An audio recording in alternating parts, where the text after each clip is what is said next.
Welcome back, guys. In today's episode, I'm sharing 10 true disturbing encounters with black-eyed kids in the Appalachian Mountains. Children who seems like human until you realize something is very, very wrong. But before we begin, please consider subscribing and don't forget to like and share it with your friends. Let me know where you're watching from. Thank you all. Now let's start. My cousin Milo and I had been dropped off at our grandfather's place for the last stretch of summer break. 2 weeks in the middle of nowhere, way out in a hollow past a place called Elbridge. That's not a town most people have heard of. It's just a dying dot on the map with a post office, a diner that sells more beer than food, and a church that doesn't always open. Once you pass through, the road turns to gravel. Then that gravel just sort of disappears. Papa's cabin was about a mile past that. You had to park near a rusted-out fence and walk the rest of the way in on foot, following a narrow trail that dipped so deep between the trees it looked like it got swallowed. No neighbors, no lights, no cell reception. Just this 2-room log cabin hunched between the trees like it was hiding from something. It smelled like wood smoke and old tools inside. There was a tiny kitchen with a hand pump for water and a stove that groaned every time you lit it. The bathroom was an outhouse about 50 feet behind the shed, and we had to fill buckets to flush it when it got too full. At night, the forest pressed up against the windows. There were no curtains, just wooden shutters. Papa made us close as soon as the sun dipped behind the ridge. He said it kept the heat in. But I think that was only part of the reason. Papa was one of those people who had a million rules but no explanations. You just had to do what he said, or else. He gave us chores every morning. Fetching water, chopping kindling, gathering mushrooms or berries, only the ones I showed you, he warned. He never joked. He never repeated himself, and he didn't care if we were bored. He didn't even own a radio, no TV, no books for kids, just a Bible that had half the pages missing and a stack of old field guides on herbs and minerals. He'd tell stories if he had a little whiskey in him, but even then, they weren't fun stories. They were about things people found in caves or voices that came from dry wells. Warnings, mostly. Not entertainment. The first night we got there, he took us out to the edge of the clearing and pointed at a line of trees where these old iron nails had been hammered in. Some high, some low, all rusty and bent like they'd been reused too many times. That's the line, he said. You don't cross it. He made us walk the perimeter each morning, said it kept the line strong. I asked once what it was supposed to hold back, and he just looked at me like I'd asked something shameful.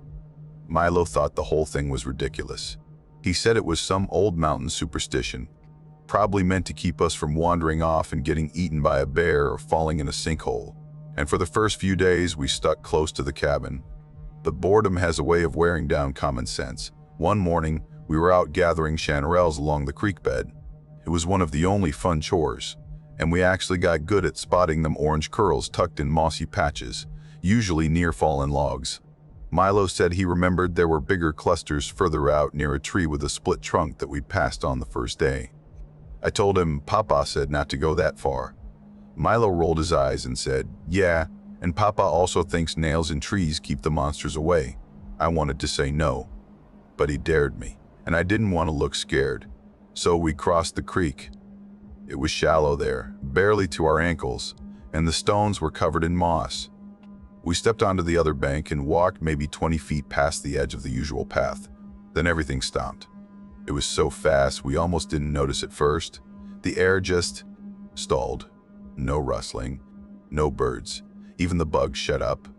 I remember looking at Milo, and he looked at me, and we both knew something had changed. That's when we saw them. 2 kids, just standing there between the trees, not walking toward us, not making any noise, just there, like they'd been waiting. The boy was our age, maybe a little older. He had on old-fashioned clothes shorts, a buttoned shirt, no shoes, suspenders. His hair was neatly combed, like his mom had just sent him off for church. The girl was smaller. 8, maybe, wearing a pale blue dress with a ribbon in her hair, also barefoot. Their clothes looked too clean, too pressed. They didn't move, didn't say anything, just stared. No emotion, like dolls someone had set up and forgotten. I whispered, "Do you know them?" Milo didn't answer. He just called out, "Hey, y'all lost?" That's when the girl tilted her head like she was trying to figure out the right face to make. Then she said, "We're lost." Her voice was flat. Not robotic, but not real either. Like she memorized the words but didn't know what they meant. "We can't find our way home." I felt something shift in my chest, like my heartbeat moved somewhere behind my ribs. The boy stepped forward and said, "Can you help us?" His mouth moved just a little too slow for the words. I stepped back. Milo didn't. He said, "Where'd you come from?" The girl said, "We came from below." Her face didn't change, didn't blink. That's when I saw her eyes, or realized I hadn't seen them until that moment. They were black, all black, all black. No white, no color, just wet, glossy holes. My throat closed up. Then the boy looked at me, and he had the same eyes, like something was wearing their faces. Milo froze. His hand reached back blindly and grabbed my wrist. The boy stepped closer and stretched out his hand. "Take us with you." His voice wasn't a child's anymore. It had this weight to it, low and slow, too deep, like someone dragging their voice through mud. "We need to come inside." That was it. My legs took over. We bolted. Didn't wait. Didn't speak. Didn't look back. No footsteps behind us. Just that heavy silence that didn't let go. We didn't stop until the cabin was in sight. Papa was sitting on the porch, still, watching the trees. When he saw us, he stood up, walked to the door and said, "Inside, no questions." He locked the door behind us and went straight to the shelf, pulled down a sack we hadn't noticed before. Inside were iron nails, a handful of salt, dried herbs, and this tiny glass bottle filled with black liquid. He laid everything out like it was part of a ritual. He placed iron nails in the corners of the house, tucked salt under the windowsills, stuffed dried sage into cracks near the floorboards. At dusk, he nailed iron horseshoes over every door. Didn't say much, just muttered under his breath while he worked.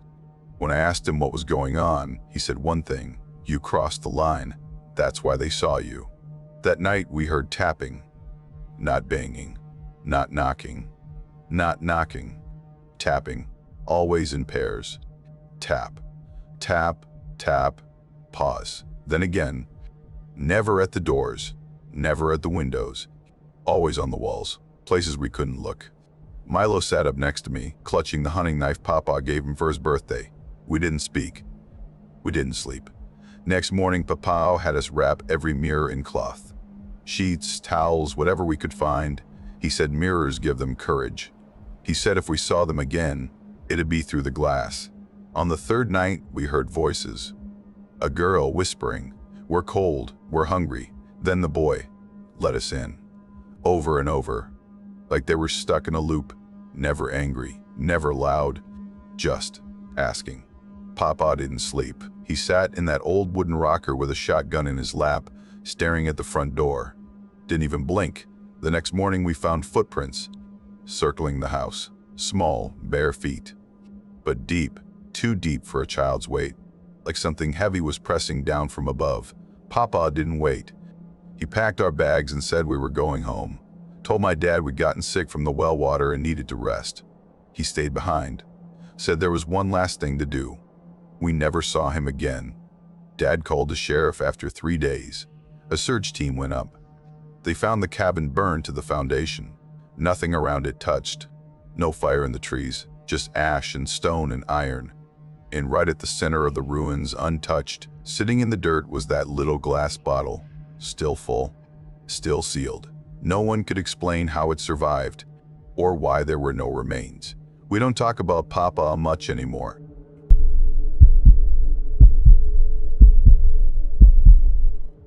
I was 17 when it happened, walking back from my buddy Harris's place out in the hills behind Mallory Ridge.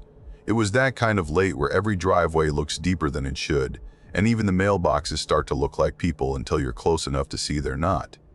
I'd taken that road plenty of times before, just a stretch of cracked pavement, gravel shoulders, no sidewalks, barely any lights. Small town, you know. The kind where folks wave from their porches, even if they don't really know you, and everybody has a story about who used to live in which house and whose dog always chases cars. That night, I cut across the edge of someone's driveway to shave a few seconds off the walk. Just a little triangle of gravel I always crossed. And that's where I saw them. Two kids. Just standing there at the edge of the drive, shoulder to shoulder, facing the road like they were waiting for someone. I figured maybe they were waiting for a ride, or their parents to call them in. They were dressed normal enough, hoodies, jeans, kind of forgettable really, but the way they were standing was off, too still. Not fidgeting, not even shifting weight from one foot to the other. Like someone hit pause on them. I slowed down when I noticed them, more curious than anything. Then one of them stepped forward only a few feet, but it felt like something had tilted in the air. He said, "Come with us." Not in a friendly way, no smile, just flat. No emotion, no real cadence, and the voice didn't sound like a kid's. It sounded practiced, older maybe. I stopped walking and squinted at them, trying to figure out if I knew them. I asked where they lived, if they were okay. They didn't answer like normal kids would. No hesitation, no blinking, just, "Come with us." Then the second one echoed it, same tone, like they rehearsed it. That's when I noticed their eyes, not just dark black, fully black, no whites, no visible pupils. Just shiny, round, stone-like eyes staring right at me. It didn't look like contacts or shadows. It looked wrong, like something that had never needed eyes was pretending to have them. My whole spine tightened. I took a step back without meaning to. Then the second kid moved closer. "Let us in," he said. Those were the words. But there was nothing to be let into. No house there, no porch, no door. Just a gravel drive, a stretch of cracked road, and me. But they said it again, exactly the same. "Let us in," and this time it landed like a punch to the chest. It didn't make any sense, and somehow that made it worse. I tried to keep it light, like I was brushing off a prank. Tried to smile. Asked their names, where they lived, if someone was waiting on them. Nothing.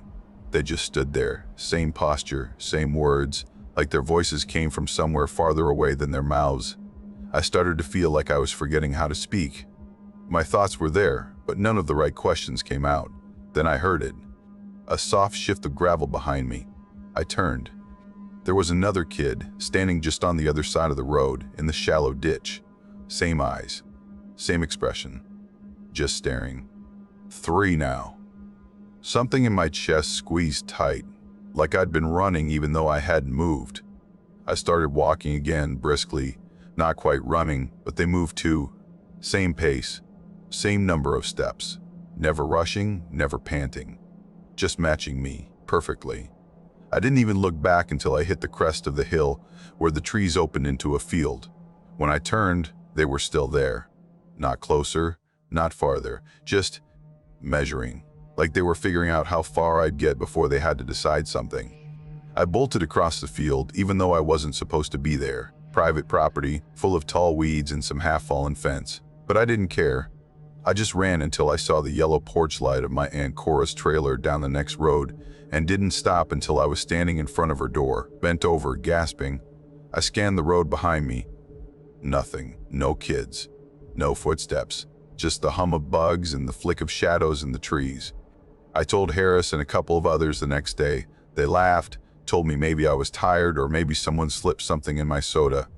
But I hadn't had anything that night. And it wasn't a dream. I started carrying a flashlight after that, even in town. Stopped cutting across that driveway altogether. A few nights later, a group of us were out late and ended up driving the county road just to kill time. Greasy fries in hand, windows down, radio low. We rolled past the same driveway, slow, and I saw them again. Same posture, same spots. Still, watching. This time I didn't say anything at first. Then my buddy Dean nudged me and asked, "Want to turn around?" I said no, but it felt like my shoes filled with lead. After that, I started sleeping with the lights on in the living room. That was the thing. They didn't follow, didn't chase, but they lingered. And the more I thought about them, the more I noticed other things. Every time I saw kids at the bus stop or playing tag outside the rec center, I'd find myself watching their eyes. Just for a second, double checking. I started checking the backseat of my truck at night even when I knew it was locked. Once, I babysat my little cousin for the evening. She kept pointing to the big mirror in the hall and saying, "It wants to come in. She's 5. I told her she was just being silly. But when I asked her what it looked like, she said, Its eyes are all black. I didn't have a response to that. Just made sure every mirror in the house was covered before bedtime. Eventually the sighting stopped. Or maybe I just stopped looking so hard. Could be they moved on. Or maybe they never really moved at all. They only ever came after sunset, when the trees leaned a little too close over the road and the gravel looked more like dust. Never closer than the edge of that drive. Never taller than a child. But they didn't move like kids, and they didn't speak like kids. They just watched. Listened. Waited. After a while, I started hearing more stories. Little bits passed around in the back of church meetings or laundromat chatter. An old man once told me about toys showing up on porches where no kid lived. A woman who lived up by the tracks swore she heard knocking late one night, soft and polite, and when she looked out the window, no one was there, but her porch light had gone out. Another guy claimed his great-grandfather used to leave a lantern out on the porch for the wandering ones, but wouldn't let them step past the threshold. People always told these stories like jokes, but they didn't laugh when they finished. The real test came a year later. My little sister Darcy wandered off during a church supper at the fairgrounds. She turned up crying behind the screen at the drive-in, said a kid asked her to come with them. Said the voice sounded wrong but not scary at first. When she said no, the kids just left. No one else saw anything. My folks figured she spooked herself, but I recognized that hollow sound in her voice. And when she looked at me and said, their eyes didn't look like eyes, I had to walk outside and breathe for a while. After that, I left town, took a job down near Coldwell, moved in with a cousin for a while and didn't look back. Especially not after dark. Even now, years later, when I drive through that part of the state to visit family, I take the long way. Keep the radio up. Don't slow down near driveways. I still don't know what they were, if they were dangerous or just practicing something human. But I know what it felt like to have those words aimed at me. Come with us, like a question I was never meant to answer.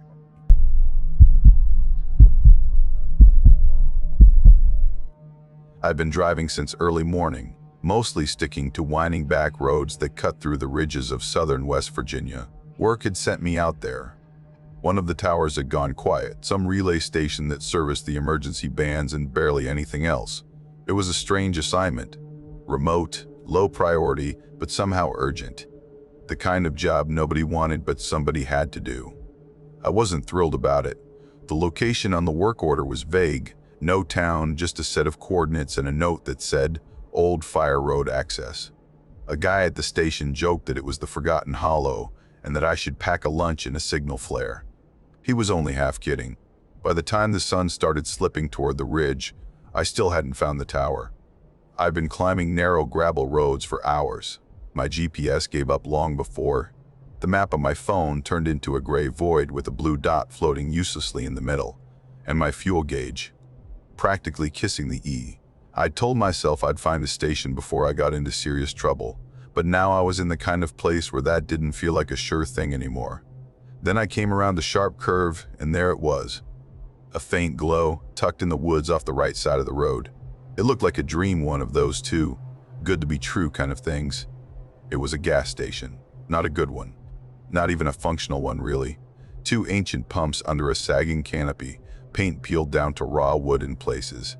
The station itself was squat and square, cinder block construction with a few grimy windows and flickering yellow lights above them. The whole place looked like it hadn't been renovated since the 60s. But it had lights, and maybe gas. I pulled in slowly. My tires crunched over gravel so dry and packed it sounded like cracking bones. There was no other car in sight, not even tracks. I got out and walked inside. The door creaked and a little bell jangled, but nobody answered. The place was dim and smelled like old cardboard and mildew. The kind of stillness that makes your skin itch, like the air is pressing against you instead of the other way around. Shelves lined the walls, but most of them were nearly bare. A few cans of beans, some expired-looking candy bars, single packs of off-brand cigarettes curled with age. An old deli case sat under a flickering fluorescent bulb. The glass cracked and streaked. There was no food inside, just a faded plastic tray and a single wrapped slice of cheese, as yellow and curled as the light above it. The cash register was open, empty, no humming fridge, no cooler, no music. No one behind the counter. I stood there for a minute, waiting for someone to come out from the back. Nothing. I called out, "Hey, anyone here?" Silence. I walked behind the counter and checked the card terminal. No power, not even a standby light. My phone still had no signal. 0 bars. The air inside felt colder than it should have, even for dusk. Not cold enough to see my breath, but enough to make my fingers stiff. Then something shifted. Out of the corner of my eye, through the side window, I saw movement. 2 kids were standing just outside. I hadn't heard them walk up. No footsteps, no crunch of gravel. They were just there. A boy and a girl. The boy looked a few years older, maybe 10. He wore denim overalls that hung off his frame like hand-me-downs from someone twice his size. No shirt underneath. No shoes. The girl had on a pale dress, almost white, with little lace details around the collar and sleeves. It was smudged with dirt and something darker, like dried leaves or dried blood. She was barefoot too. Both of them looked like they'd walked a long, long way. I raised my hand and gave a small wave. The girl tilted her head like a bird trying to figure out a noise. The boy didn't move at all, just stared. Something about the way they stood bothered me. They weren't pressed to the glass or even close, just standing there a few feet back from the window, perfectly still. I hesitated, then walked over to the door. It opened easier than I expected. The hinges didn't even creak. I leaned out just a little. "Hey, you two okay?" They stepped forward at the same time. That's when I saw their eyes. Not dark, not shadowed, just black, totally black. No whites, no irises, no reflection. Just endless, shiny black like wet obsidian. I felt my pulse jump. The girl's voice came first. Soft, too soft for the way her mouth moved. "Please let us inside. It's cold and we're lost." I kept one hand on the door frame. "Are your parents nearby?" The boy spoke. Same flat voice. "They'll come soon. We just need rest." Their faces didn't change. Not sad, not scared, just blank. Something about them didn't read right. They were dressed like they'd stepped out of a black and white photo. No logos, no colors. Their skin was too pale, like it hadn't seen sun in years. No dirt on their feet, even though the gravel should have torn them up. I took one step back. That's when the pressure hit. The air inside the store suddenly felt like it weighed 50 pounds more. My limbs felt slow, like my blood had thickened. I could hear my heartbeat in my ears. My hands went cold. The kids hadn't moved. But the ground beneath them looked wrong. No footprints. No disturbed gravel, like they weren't touching it at all. I swallowed hard. "I'm sorry," I said. "I can't let you in." They blinked, at the exact same time, like a reflex shared between 2 bodies. "Just a moment," the girl whispered. It was the way she said it, not a request. A warning. I felt something claw at the base of my spine. Pure instinct. Something in me screaming to shut the door, to run, to not wait. But I didn't move. I couldn't. Then I heard it, from the woods behind the station. A steady tapping sound, not twig snapping, not footsteps. Tap. Pause, tap, dap, dap, like bone knocking against wood, sharp and slow. The children turned, not toward the sound, but away from me, their heads tilted just slightly, like they were listening, like they recognized it. Then they began to move, not walk, drift, backwards toward the trees. No motion in their legs, no shift in their arms. Just smooth, silent retreat into the dark. No crunching leaves. No rustling brush. They slid between the tree trunks and were gone. The second they vanished, the lights inside the store flickered, then steadied. The old radio behind the counter came to life in a burst of static, then broke into a broken voice, low, garbled words that didn't make sense, like someone talking through a speaker underwater. Then my phone beeped. 3 bars. I didn't think. I bolted back inside, slammed the door shut, and locked it. My hands were shaking so bad it took me 3 tries to get my keys out of my pocket. I got in the truck, started it, and floored it out of there without looking back. Every turn on the logging road felt like a threat. Every patch of shadow looked like it could hide something. I didn't stop until I hit the highway. Only then, once I was moving fast and the trees thinned out, did I glance in the rearview mirror. The station was gone, no lights, no glow, nothing but darkness. I tried to find it later, more than once. Mapped out every logging road I could, cross-referenced coordinates, looked through old county records, even pulled up satellite images. That stretch of road didn't exist. Nothing there but trees and ridges. I don't talk about it much. Who would believe it?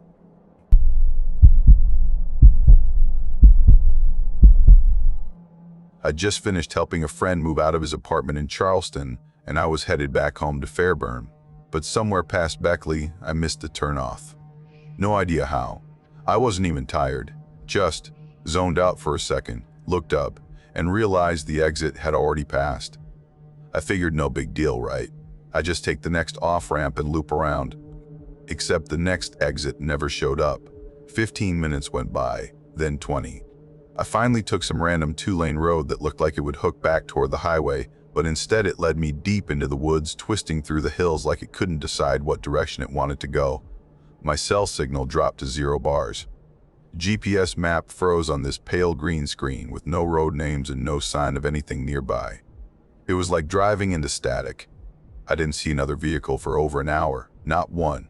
The road dipped down into these hollowed-out valleys, then climbed again. No warning signs, no guardrails, just sharp curves and sheer drops into the trees.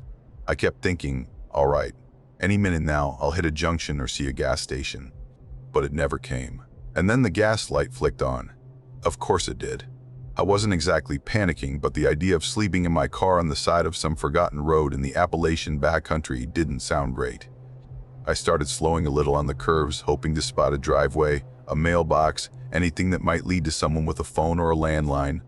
But all I saw were trees. Just trees. Until I saw him. It was one of those things where your brain doesn't process it right away. I thought it was a deer or a post at first, just a shape off to the side. Then my headlights hit him fully, and I realized it was a boy standing on the shoulder where the woods opened up into a narrow clearing. He wasn't moving much, just standing there with one arm raised, not waving, not signaling frantically, just holding his hand out. It was weird enough that I let off the gas. He looked maybe 12. Thin, pale, wearing these clothes that didn't make sense for the weather. An old windbreaker, too big for his frame, and jeans that looked several inches short at the ankle. My window was down a little, and I remember feeling cold air cut in through the crack. That's when I noticed his eyes.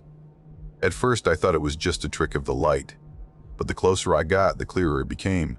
His eyes were black, not dark brown, not shaded or squinting, just black, glossy, deep, like glass or oil. I actually leaned forward, squinting, thinking maybe they were sunglasses or he'd gotten into some Halloween makeup or something. But no, it was his actual eyes. He didn't blink, didn't react to the headlights. Just kept staring at the car like he was waiting for something. I started to slow down, more part of me thinking, maybe he's lost or hurt. Then the girl stepped out from the trees. She was smaller, maybe 8 or 9, no jacket, just a faded yellow dress that didn't cover much. She had the same eyes, those same solid black voids, and that same way of looking without really looking. It hit me all at once. Something was very wrong. They weren't crying. They didn't look scared. They just stood there, perfectly still, like two mannequins placed by the road. I eased to a full stop about 20 feet from them. That's when the boy tilted his head just slightly and said in this completely flat voice, "Can we come in?" "We're cold." I didn't move. Then the girl said it too. Same tone, same words. It sounded off, like someone trying to sound like a child but not quite getting it right. Like it had been rehearsed. I didn't answer. I just hit the lock button on the door, even though I was pretty sure it was already locked. Then the boy started walking. Not rushing, just taking these weirdly slow, precise steps toward the driver's side window. My hands were frozen on the wheel. He got close, then placed both palms flat against the glass and leaned in. His face was maybe 6 inches from mine. "We can't come in unless you let us," he said. I couldn't even swallow. Behind him, the girl hadn't moved. Still standing there with her arms at her sides. Her mouth was slightly open now, and her head was tilted just a little, like she was listening to something only she could hear. I put the car in reverse and tried to back up, but the rear tires skidded a bit, and there was barely any room between the trees crowding in from behind. It felt like the forest had moved while I wasn't looking. When I looked forward again, the boy was gone from the window. He was standing in front of the hood now, smack in the center of the beams, staring straight through the windshield. I didn't wait. I slammed my foot on the gas. The car lurched forward. No impact, no sound, no resistance. He was just gone. I kept driving, didn't let up for miles. My hands were clamped so tight on the wheel they were aching. Every time I glanced in the mirror, I half expected to see one of them sitting in the back seat. For maybe 30 minutes, I drove blind, no music, no talking, just that constant pressure in my chest and the winding road in front of me. Then I turned a corner and saw her again. The girl, in the middle of the road. Same dress, same bare legs, same blank face, just standing there. I jerked the wheel so hard I nearly ran straight into a ditch. Tires screamed. My back end fishtailed a little before I got control. By the time I stopped and looked back, the road was empty. Nothing but blacktop and trees. I didn't stop again. I didn't care what was around the next turn or how fast I was supposed to be going. I just drove. Eventually, I saw lights. Not headlights, actual house lights. A porch lamp glowing over a railing. I pulled into the driveway like it was the last safe place on earth. Just sat there for a second, engine running, heart pounding in my ears. Then a man came out onto the porch. Older guy, gray beard, thick jacket, holding a lantern. He looked at me for a second, then called out, "You lost?" I got out slowly. Told him, yeah, I'd taken a wrong road. Told him I saw some kids out there, and that something felt off. He didn't ask me to explain. Didn't make a joke or tell me I imagined it. He just looked at me real steady, then said, "You didn't let them in, did you?" I told him no. Swore I didn't. He nodded once, like that was the right answer. Then he said I could follow him to town, that it wasn't far. He got in his truck, and I followed him without another word. It wasn't long before the road started to make sense again. The curve softened, the woods thinned out. Streetlights appeared like little anchors pulling me back to the real world. Finally, I saw my cousin's house at the end of the block, porch light glowing, yard full of familiar junk. I parked and turned the key, but my hand was shaking so badly, I couldn't pull it out right away. I just sat there. Eventually went inside and told him everything, every detail. He didn't laugh, didn't even interrupt. Just sat there for a long moment, then said, "That road doesn't like to be traveled after dark." He didn't explain, didn't have to. I never took that route again. And now, whenever I see kids walking alone at night, I feel my whole chest tighten, because I can't help thinking about those eyes.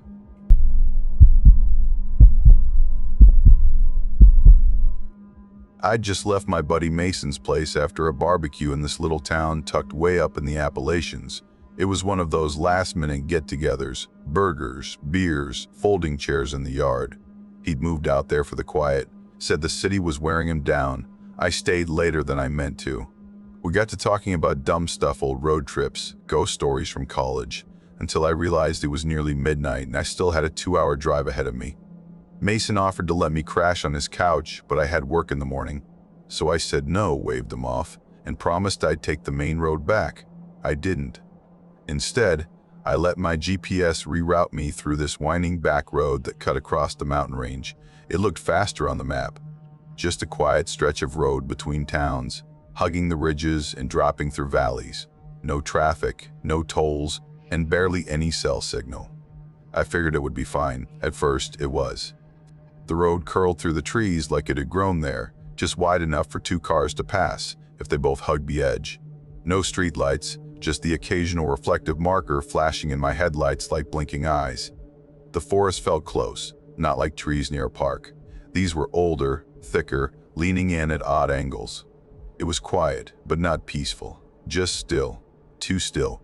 I noticed after a while that I hadn't passed another car in maybe 40 minutes. Not going my way, not coming the other direction, not even a distant glow on the horizon. It was just me and the road. My phone had long since dropped signal, and the gas gauge wasn't looking good. The needle was low enough to make me start regretting that second beer I had, instead of stopping for fuel in town. Still, I wasn't freaking out yet, just annoyed with myself.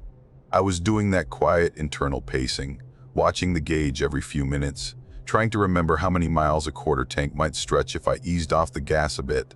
I had the heat off, the radio off, just trying to conserve whatever I could. The idea of getting stranded out there in the middle of nowhere wasn't terrifying yet, but it was simmering. Then I saw them. 2 kids walking on the shoulder, barely inside the beam of my headlights. It didn't make sense. There weren't any neighborhoods nearby. No driveways, no signs of life. Just trees and rock and the occasional mile marker. But there they were, side by side, walking like it was the most normal thing in the world. One of them had on a hoodie, sleeves pushed up like it wasn't 40 degrees out. The other wore this oversized plaid shirt, buttoned up all the way to the collar and hanging nearly to his knees. Their clothes looked wrong. Not like costumes, but like someone else had dressed them. The shirt didn't fit. The hoodie had holes at the cuffs. Both their shoes were beat to hell. Scuffed, muddy, like they'd been walking for days. No flashlights, no backpacks, just walking. They didn't even turn when my headlights hit them full on, didn't flinch, didn't look over their shoulders. They just kept going, calm, steady, like they were on a route they'd taken before. I slowed down almost instinctively. I mean, you see kids like that on a road like this, you think something's wrong. Lost hikers maybe. Runaways. At that hour, in that place, you don't assume it's anything good. But the longer I watched them, the more wrong it felt. They weren't stumbling, weren't panicked or cold or calling for help. They looked like they were headed somewhere and not in a hurry. Just sure. And that scared me more than if they'd been crying or waving me down. I passed them slowly, real slow, and they didn't look at me. Didn't acknowledge the car at all. Not a glance. Not a pause. I kept going. Told myself it was probably a weird situation I didn't need to get involved in, but I couldn't stop watching the mirror. They stayed in the road behind me, shrinking into the dark. Then something hit the back window. Sharp, loud, like a knuckle crack against the glass. I jumped so hard I nearly swerved off the road. I hadn't stopped, hadn't slowed enough for them to reach the car. There was no way. My eyes shot to the rearview mirror. Nothing. No one there. No shadows, no figures, just the dim outline of road unwinding behind me. I blinked, looked forward again, and both kids were standing right in front of the car. Just standing there, like they'd always been there. I hit the brakes with everything I had. The seatbelt yanked hard across my chest. The tires squealed. I stopped just feet away from them. They didn't move, didn't flinch. I sat there, hands locked on the wheel, staring, trying to understand how they got in front of me. They weren't out of breath, didn't look like they'd run. Just stood in the beam of my headlights, looking straight at me. I cracked the window, maybe an inch. Enough to hear, not enough to invite anything in. My voice sounded wrong when I finally spoke. Flat. Too high, too high. I asked if they were okay. The smaller one was the first to answer. "We need a ride," he said. His voice was calm. Too calm. The kind of calm that doesn't belong to a kid on a cold road in the middle of the night. Then the taller one said, "It's too far to walk." The words were normal, but they landed wrong. Like they'd been practiced. Like they'd been said 100 times before. No emotion, no question mark. Just a statement. I didn't say anything. Didn't move. I couldn't. Then the taller one took a step closer. And that's when I saw his eyes. They weren't dark. They weren't brown. They were black. Fully, top to bottom. No whites. No shine. Just these matte black pools that didn't catch the light at all. The smaller one looked up too. Same eyes. 2 matching voids, not blinking, not shifting, just locked on me. I don't know how long I sat there. My brain was firing off warning signals in every direction, but my hands wouldn't move. Then the smaller one said something else. "We can't come in unless you tell us we can." Just like that. Like it was a rule. And then the taller one repeated it. Exact same words, exact same tone, like a recording. I didn't reply. Didn't open the door, didn't even breathe. I just threw the car into drive and floored the gas. Swerved around them. For a second I thought I clipped one. Felt something shift under the tires. But there was no sound, no bump, no resistance. Just smooth asphalt stretching ahead again. I checked the mirror. Nothing. No kids. No movement. Just trees flashing by and the road curling into the dark. I didn't slow down. Didn't even blink. My foot stayed welded to the gas pedal and my hands were locked on the wheel. I drove like that for almost an hour. Didn't realize I was crying until the lights of a gas station lit up the windshield and I finally exhaled. I pulled under the brightest pump, got out, and ran my hands along the car. After that, I don't take that road anymore, no matter what. And I don't stop for kids at night.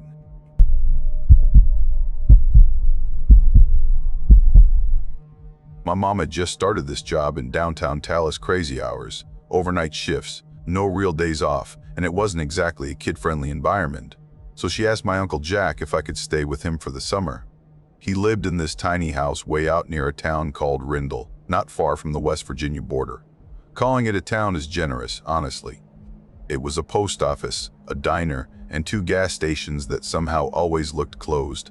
Jack's house sat at the end of a long gravel drive, surrounded on all sides by trees that looked like they'd been there since forever. No neighbors, no cars passing by. Even cell reception dropped halfway down the road, like it was opting out of whatever was happening up there. It was quiet, too quiet. The kind of quiet that makes you start hearing things.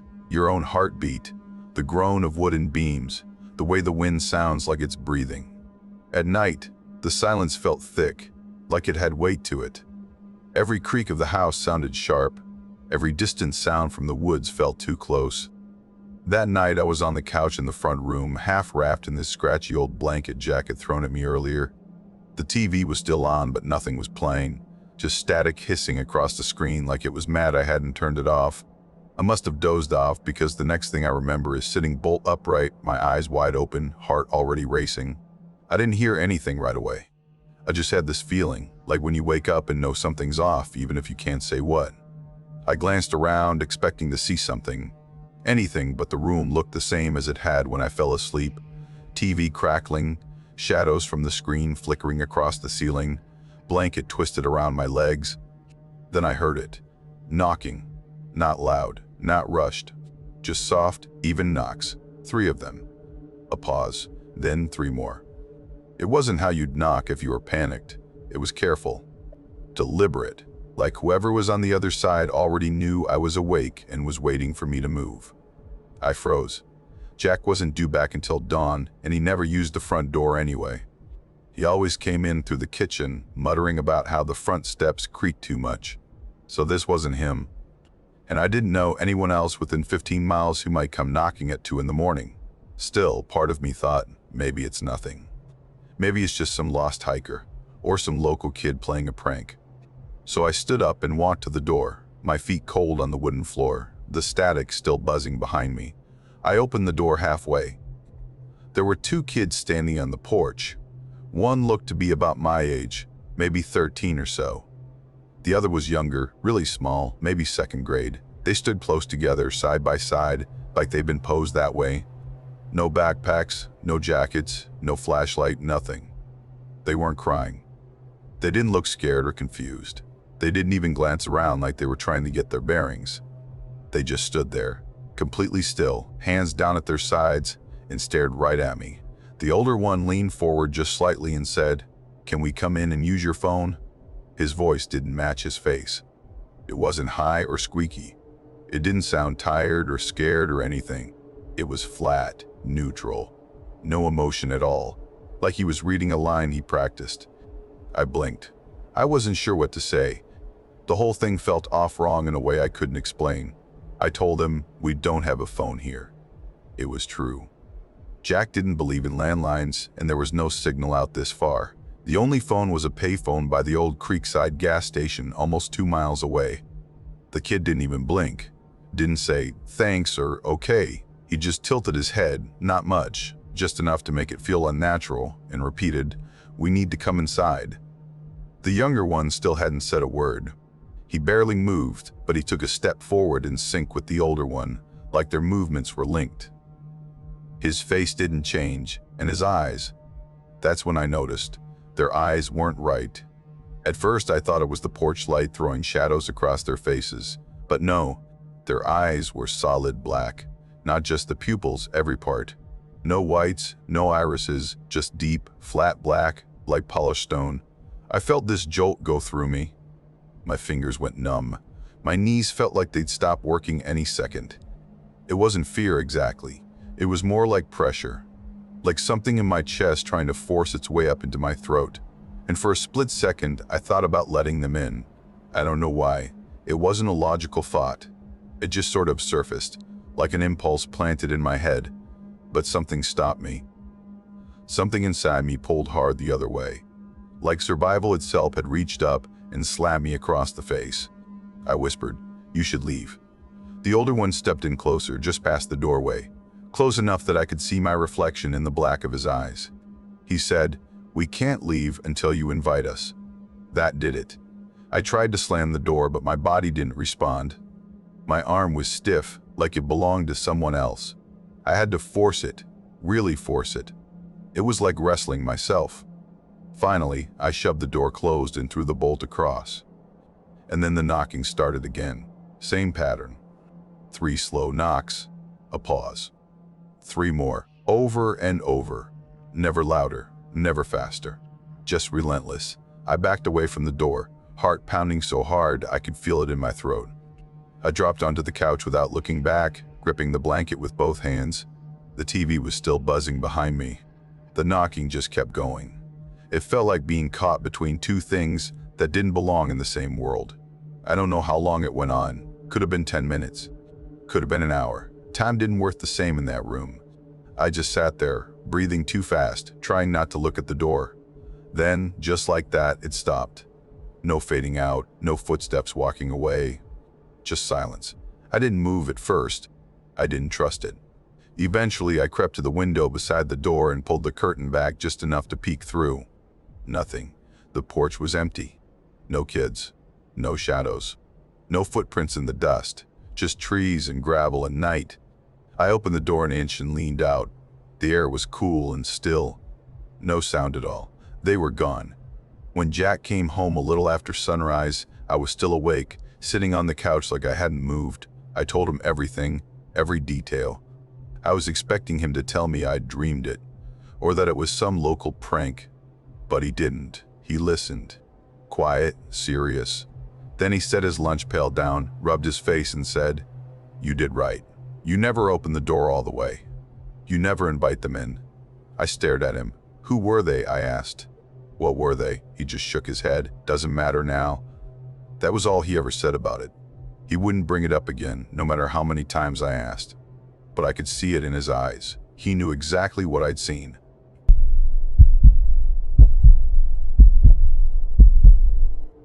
I'd gone out to visit my friend Caleb, who lived way out past the edge of everything, tucked deep into the hills outside a town called Millersville, up in northern Georgia.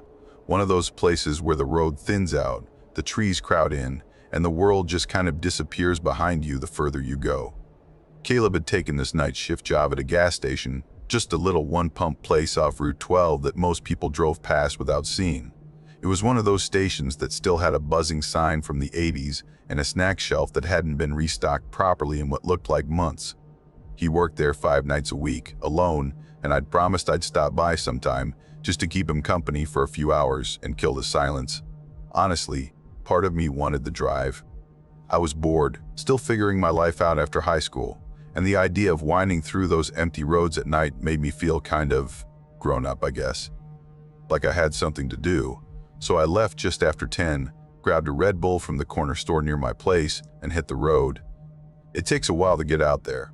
Once you pass the last gas station with decent lighting, your GPS flickers a little and the signal starts to drop. The pavement gets rough, the forest gets thick, and there's a stretch where all you see is tree trunks and darkness. No houses. No lights in the windows. Just occasional road signs and the sound of gravel spitting under your tires. I remember how quiet it was. Like an actual silence you could feel. No cars behind me, none ahead. Just me, the trees, and the high beams cutting through whatever mist hung low across the curves. I kept the music low, mostly for company, but even then it didn't feel like it reached the edges of the car. When I pulled into the gas station, it was almost midnight. The lot was empty. No other cars, just Caleb's truck off to the side. The place was lit but not welcoming, more like a set in a movie, all flickering fluorescents and buzzing electric signs that hadn't been cleaned in years. Inside, it was warmer, but only just. The hum of the coolers was louder than the heater, and everything smelled a little like plastic and old coffee. Caleb looked up from behind the counter and gave a small wave.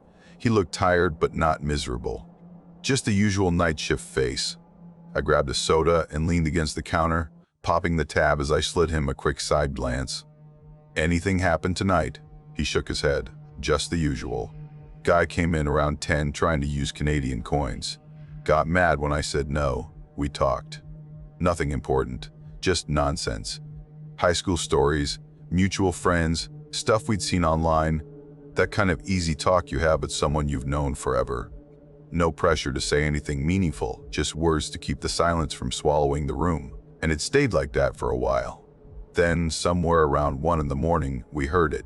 A knock. Sharp. Clean.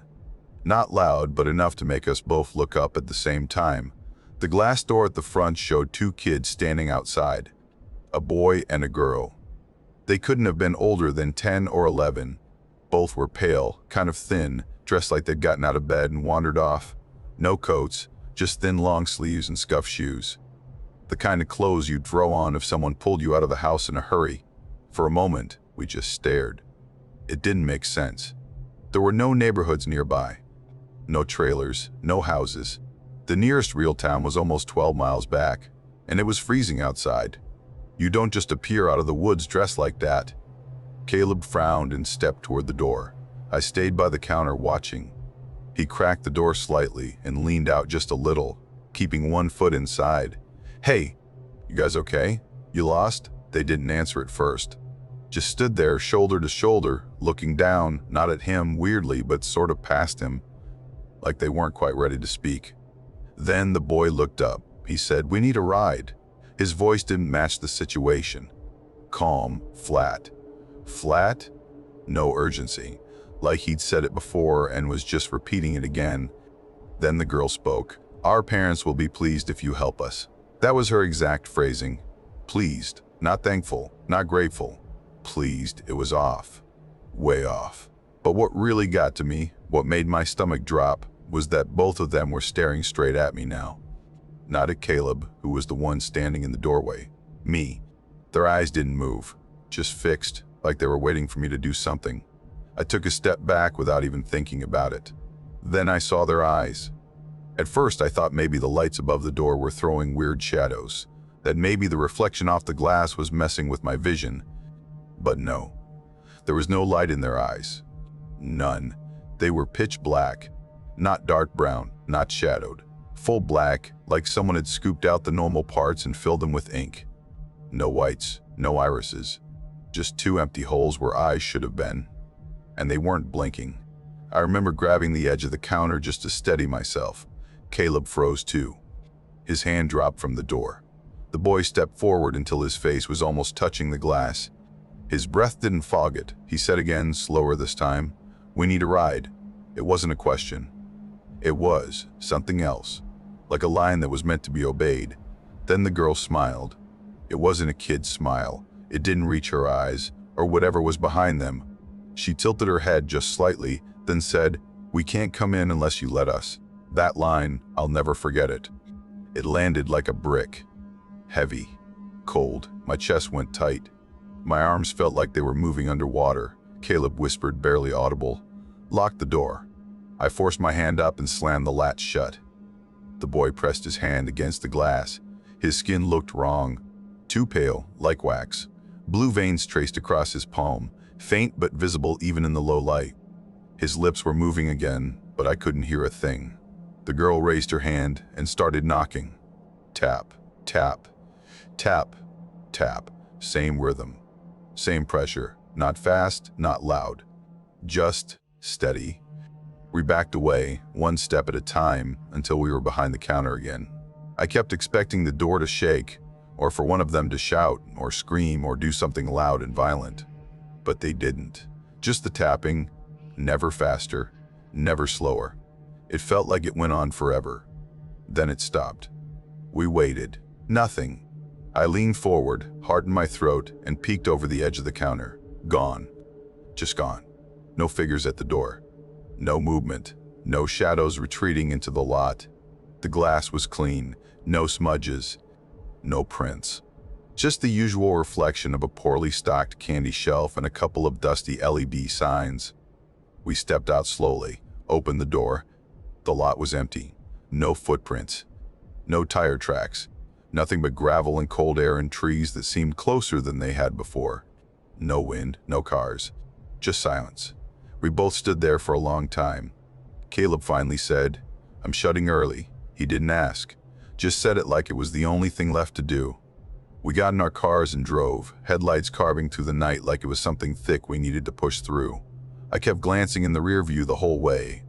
Every flicker of light, every shift in shadow.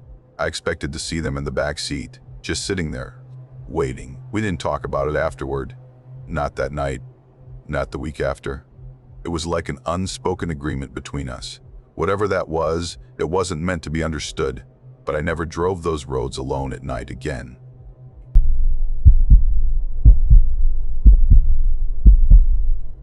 Back then I made a living hauling scrap out of old farms and half-forgotten lots scattered along the Appalachian back roads. It was decent money if you didn't mind getting your hands dirty and being alone most nights. I'd gotten used to the weird rhythm of it all. The slow hours, the quiet places, and the way time stretched out when there wasn't anyone else around.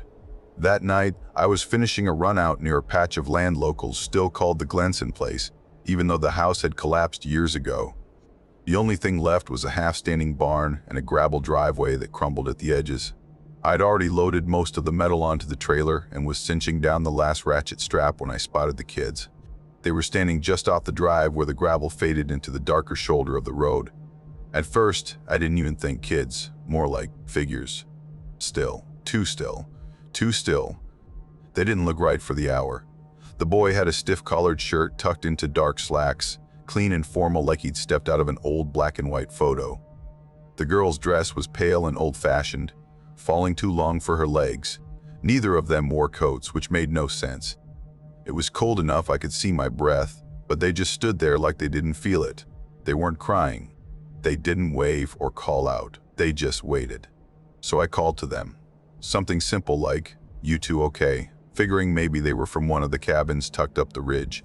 But they answered together, same exact words, same exact tone. Said they needed to be let inside. It was the way they said it that caught me. Not scared, not pleading, just flat, like they were reading it off a card. There wasn't anything to let them into. The house was long gone. Just a concrete slab in the barn I'd been loading from. I told them I couldn't help them.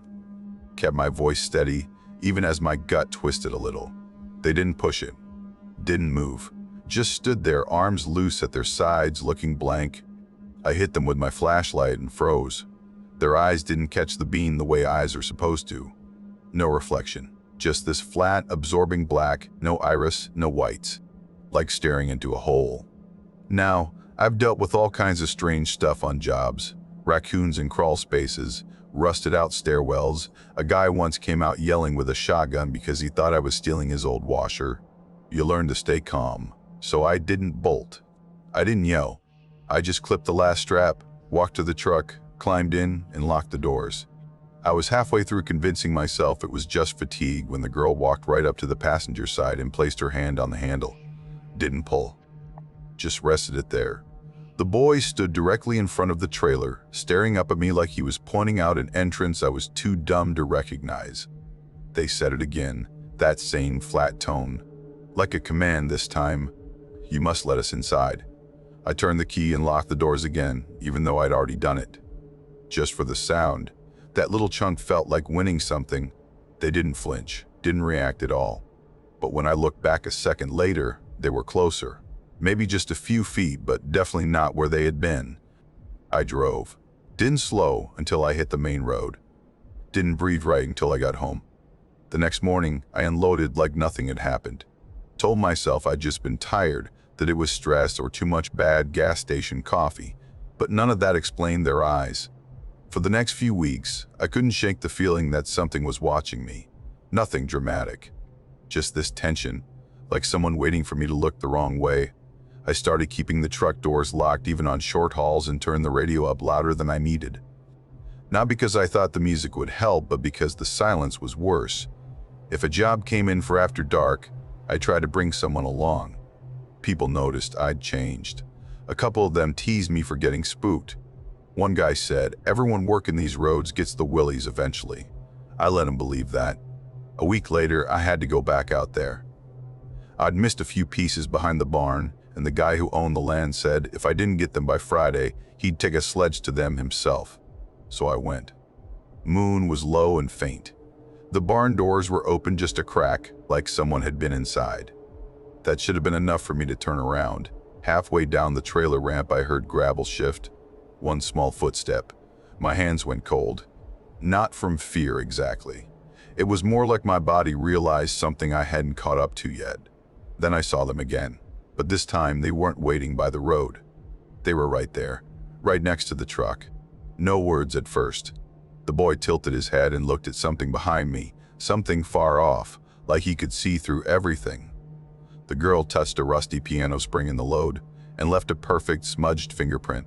When I finally asked, stupidly, what they wanted, the boy said it again. They needed to be let inside. I don't know what made me do it, but I stepped off the trailer. Took a few steps toward them. Maybe I wanted to prove it wasn't real. Maybe I just wanted to see. I tried to logic it out. Maybe they were local kids messing around. Maybe a Halloween prank gone late. Maybe I was losing it. But when the girl stepped forward, just one smooth, soundless step, everything in me screamed wrong. Not scared wrong. Fundamentally wrong. She didn't walk like a child. It was too fluid, too intentional, like she didn't really need to move at all. I backed straight into the truck, slammed the door, and locked it again. By the time I looked back, they'd already returned to the old foundation slab, standing there side by side, like someone waiting on a bus that never comes. I left, fast. Didn't care about the noise or the load or the speed. It took a few days before I could even say it out loud. But eventually, I started asking around. You'd be surprised how many stories live in places like this. People don't always tell them right away, but once you open the door, they start to come out. One guy at the feed store said there'd been a kid's funeral in that valley years back. Some kind of family tragedy.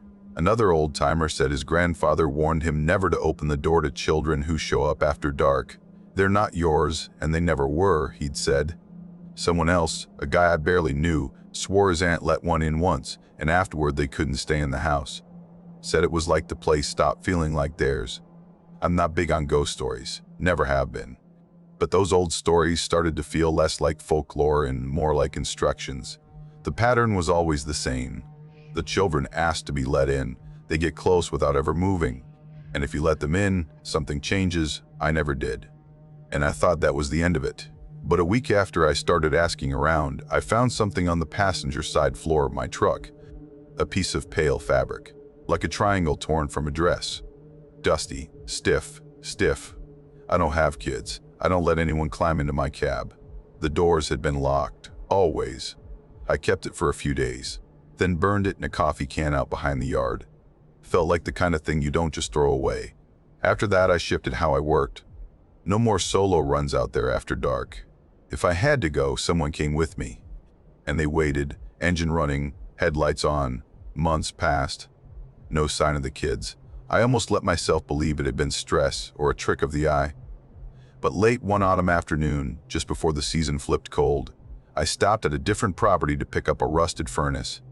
As I hauled it toward the trailer, I noticed a little boy standing in the yard across the road.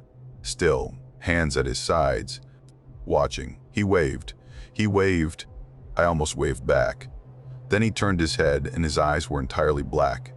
I dropped the strap, left the furnace half secured, drove off with my hands shaking. That night, I stopped pretending it was over. I started hiring a helper full-time. Stopped saying yes to night jobs unless there was no other option. And I told a few people what I'd seen. Some nodded. Some looked away. One guy said he told his own daughter not to open the door if kids knocked after dark. That was the closest we ever got to calling it what it was. It's been years now. But I still keep the cab locked, even in daylight. Still leave a light on in the truck if I have to park near an old property.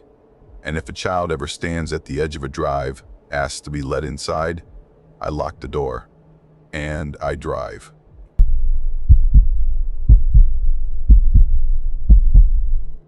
My cousins and I had been staying out at my grandfather's house in Miller's Hollow for about 2 weeks by then.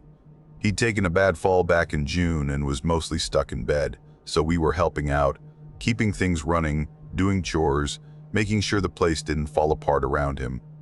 His house was one of those tucked-away places you'd never find by accident. You had to know exactly where to turn off the gravel road, follow a winding path through thick woods, cross a little dried-out creek, and keep going until you hit a clearing with an old sagging fence line and a beat-up porch swing that hadn't swung in years. No cell signal out there. Not even enough bars to send a text if you stood on the roof. No neighbors, just trees. Endless, close-pressing trees that seemed to watch everything. That afternoon, it was just me, Reese, and Tenny out in the yard splitting firewood. We were sweating like pigs and barely halfway through the stack, but we needed to stock up. The storms in that area came in fast and mean, and once they did, getting more dry wood was next to impossible. Granddad couldn't even make it down the front steps anymore, so it was on us to make sure the place stayed livable. The sun was brutal that day. Mid-July, heat coming off the dirt and waves, and not a lick of breeze. We were taking turns with the maul, swapping off every 10 minutes or so. Even the dogs were worn out from it. We had 3 Bishop, Lolly, and Cricket. They usually ran around barking at squirrels, chasing shadows, digging at nothing, just doing dog stuff. But right then, they were all lying under the old truck, tongues out, trying to stay cool. Until suddenly, they weren't. It was weird. No sound, no warning, just a shift.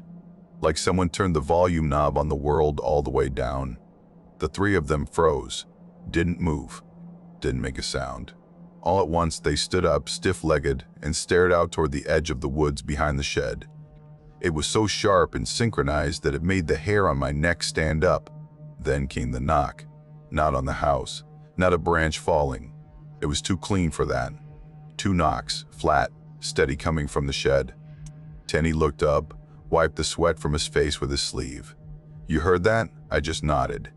Reese stayed put, half hidden behind the corner of the porch, pretending to check his phone, even though we all knew he hadn't had service since we got there. Tenny picked up the small hatchet we'd been using to trim kindling and started walking toward the shed. I followed, not because I wanted to, just didn't want to leave him alone. There were always stories about this place, things people whispered about late at night, things that never sounded quite like normal scary stories. Too many people just not around anymore. Neighbors who used to live down the road and stopped answering letters. Old-timers who'd gone hunting and never came back.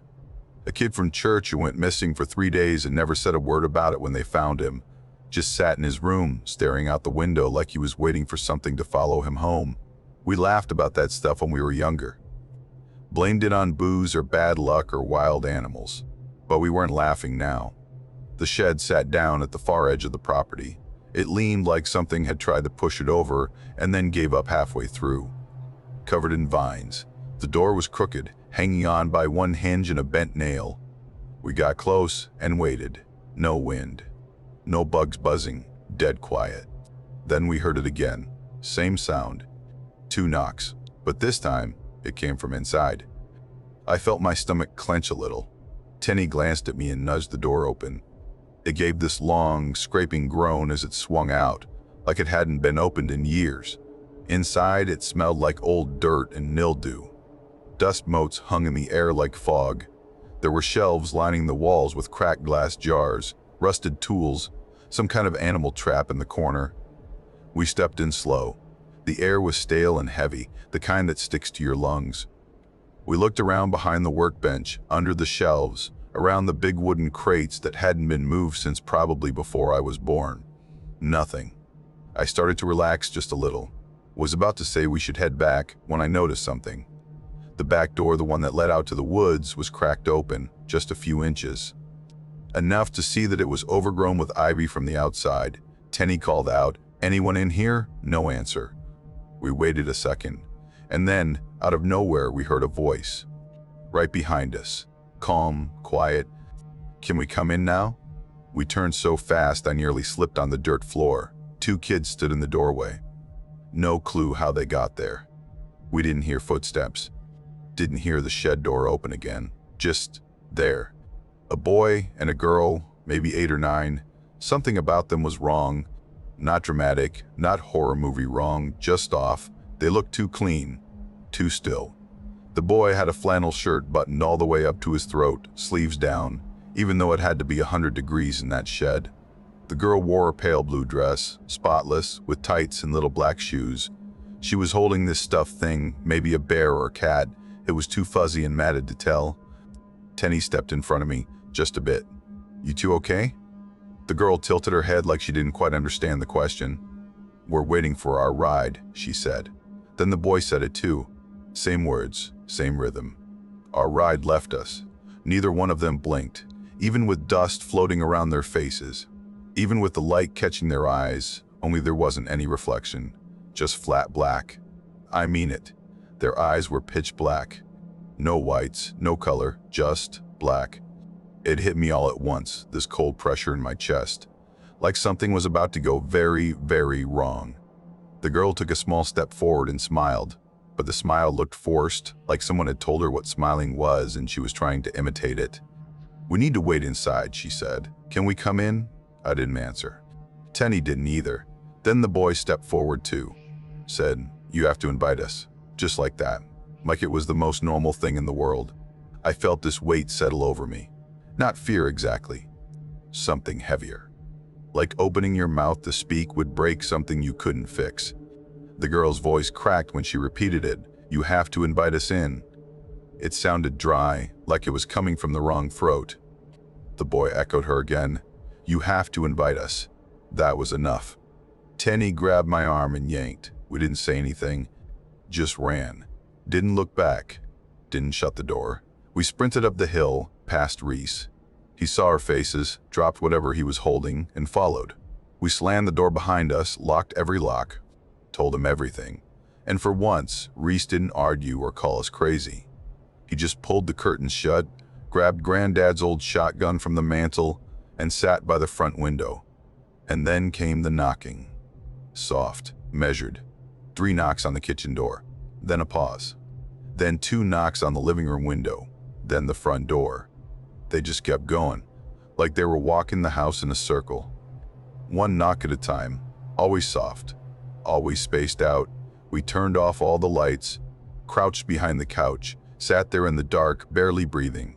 Not one of us said a word for what felt like forever, and then, nothing. The knocking stopped. No footsteps, no voices, just silence. We didn't sleep, not even a little. We waited until the sun was up and bright before we moved again. Tenny and I went back to the shed. It looked the same. No sign of the kids. No footprints, no sound. But inside, on the wall beside the door, someone had marked 2 handprints, drawn in something like ash or charcoal. Small hands, each one with 5 long fingers. No thumbs. That afternoon, we packed up. Told Granddad we'd be back in a few weeks, but we never went back.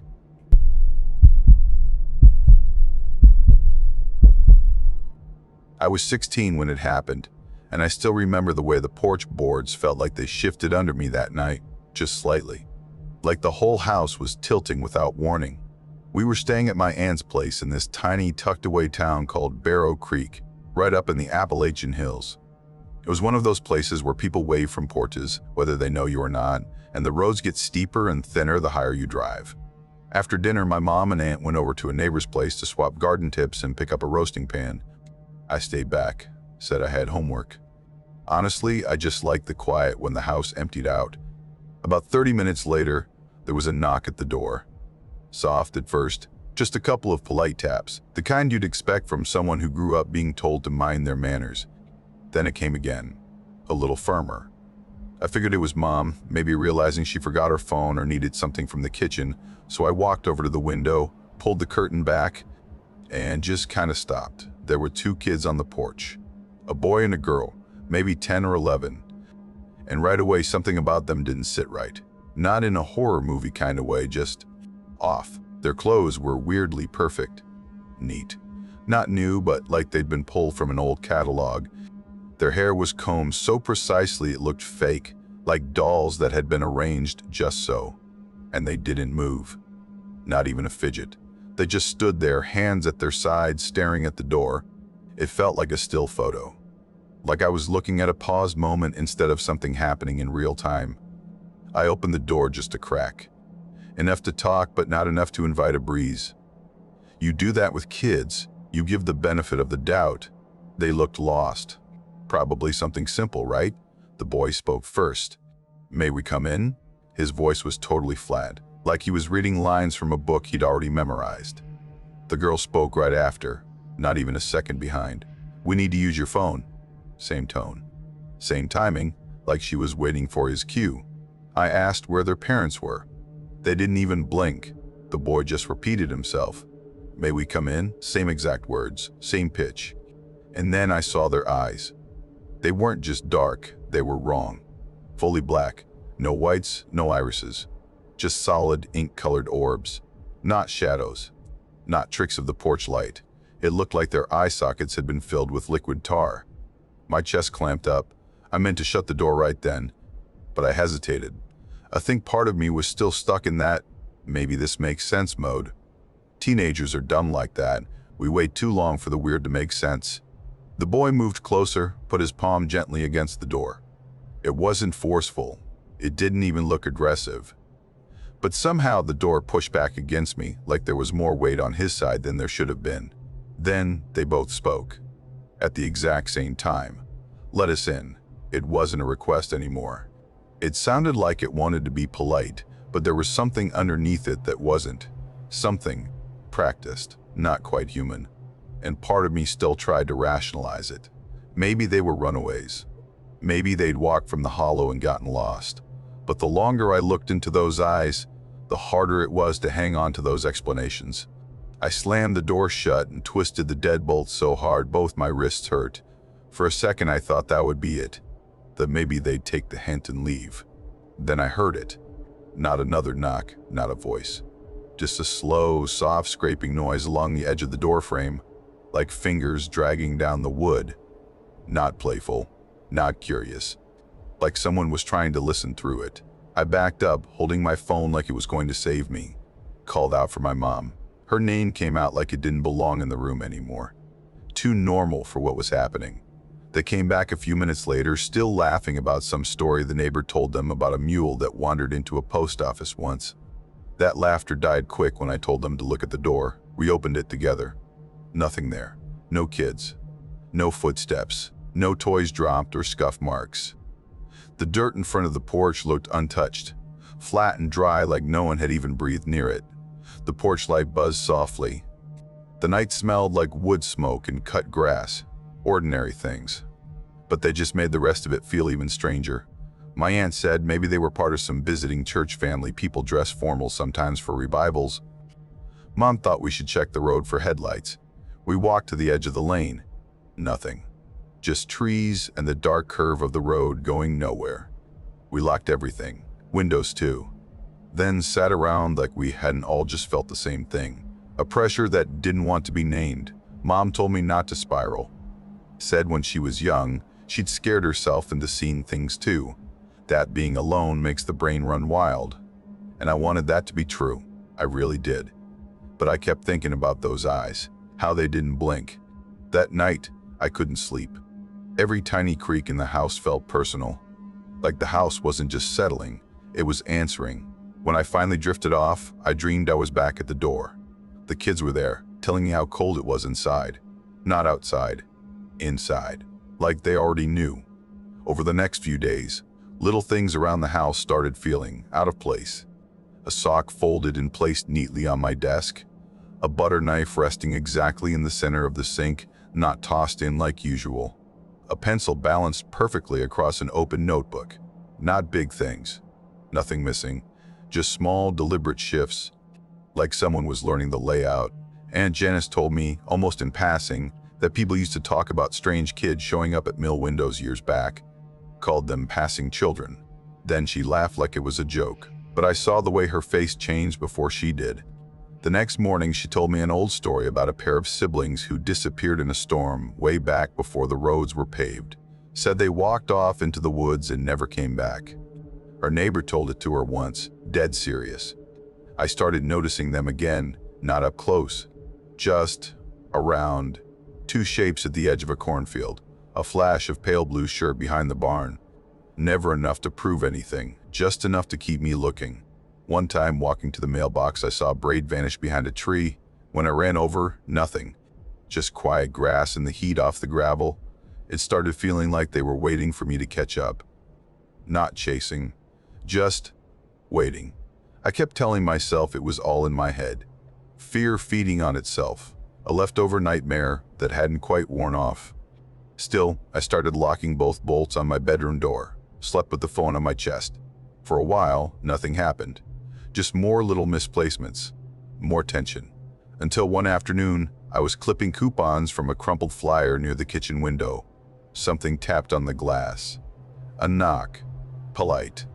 I stood up, figuring it was one of the neighbor kids or maybe someone lost on the road. But when I looked out, they were there, closer than ever. So close I could see the girl's braid fraying at the end, the boy's chapped lip.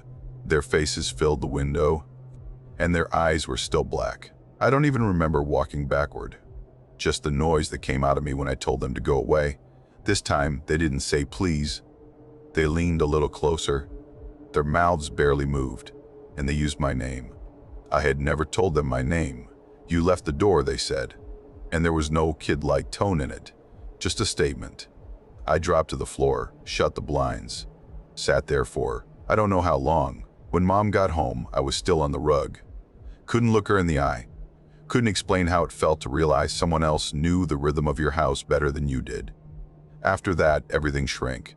The house felt tighter. The hills around us seemed closer, like we weren't just living in a town, we were in a bowl, and someone was peering over the edge. I stopped using the front door.